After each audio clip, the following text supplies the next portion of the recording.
Taste the Daily. Namakkal மாவட்டம் செங்கோடம்பாளையம் மாரியம்மன் கோவில் கும்பாபிஷேகத்தில் பங்கேற்க விடாமல் தடுக்கப்பட்ட பிற சமுதாயத்தினர் சாலை மறியலில் ஈடுபட்டனர். அறநிலையத்துறைக்கு உட்பட்ட கோவிலில் ஒரே சமுதாயத்தை சேர்ந்தவர்கள் மாற்று சமுதாயத்தினரை வரியும் வாங்காமல் வழிபாடும் செய்ய விடாமல் தடுத்தனர். இதை கண்டித்து கோழிக்கால் நத்தம் ரோட்டில் பல்வேறு சமுதாயத்தினர் சாலை மறியலில் ஈடுபட்டதில் 3 மணி நேரத்திற்கும் மேலாக போக்குவரத்து பாதிக்கப்பட்டது. ஸ்டாலின் ஆட்சியில் அறநிலையத்துறை என்பது பக்தர்களை அவமதிக்கும் துறையாக உள்ளதாக விமர்சனங்கள் எழுந்துள்ளது. கள்ளக்குறிச்சி மாவட்டம் திருக்கோவிலூரில் விலை கொடுத்து வாங்கிய தண்ணீர் பாட்டிலில் தூசி இருந்ததால் வாடிக்கையாளர் அதிர்ச்சியடைந்தார். சந்தைப்பேட்டை பகுதியில் உள்ள கடை ஒன்றில் விழுப்புரத்தை சேர்ந்த திருமால் முருகன் என்பவர் வாங்கிய தண்ணீர் பாட்டிலில் உப்புத்துகள்கள் போன்று தூசி மிதந்ததால் மீண்டும் ஒரு தண்ணீர் பாட்டிலை வாங்கி பார்த்தபோது அதிலும் தூசி மிதந்ததைக் கண்டு அதிர்ச்சியடைந்துள்ளார். விடியா ஸ்டாலின் ஆட்சியில் உணவு பாதுகாப்புத்துறை இதையெல்லாம் கண்டு கொள்ளாதா என மக்கள் ஆதங்கத்தை தெரிவிக்கின்றனர்.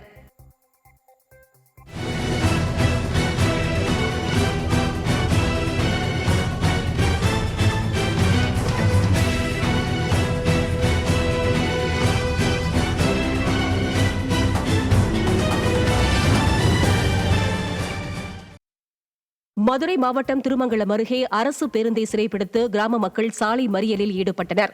காலை 8 மணிக்கு மதுரை பெரியார் பேருந்து நிலையம் செல்லும் அரசு பேருந்து 4 ஆண்டுகளாக தங்கள் வழித்தடத்தில் இயக்கப்படாததால் கடும் அவதி அடைவதாக புங்கங்குளம் கிராமத்தினர் குற்றம் சாட்டினர். இதுகுறித்து அதிகாரிகளிடம் முறையிட்டும் நடவடிக்கை எடுக்காத நிலையில் காலை 7 மணிக்கு புங்கங்குளம் வந்த அரசு பேருந்தை கிராம மக்கள் சிறைப்பிடித்தது பரபரப்பை ஏற்படுத்தியது. கிராம மக்களின் பயனை உணராமல் அதை செய்தோம் இதை செய்வோம் என பிதற்றுவதே விடியா மாடல் அரசின் வேலை என கிராம மக்கள் குற்றம் சாட்டினர்.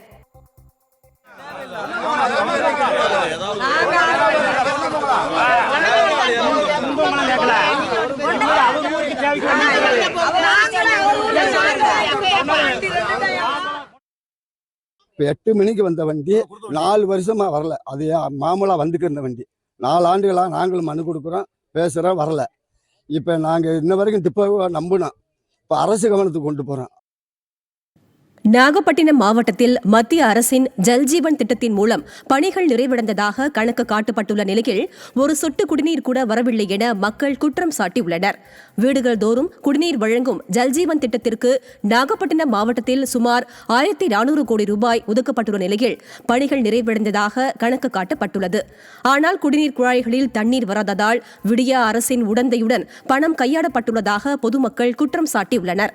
திறனற்ற ஸ்டாலின் மாடல் ஆட்சியில் தமிழக மக்களுக்காக மத்திய அரசு வழங்கும் திட்டங்கள் முறையாக செயல்படுத்தப்படுவதில்லை என குற்றம் சாட்டப்படுகிறது.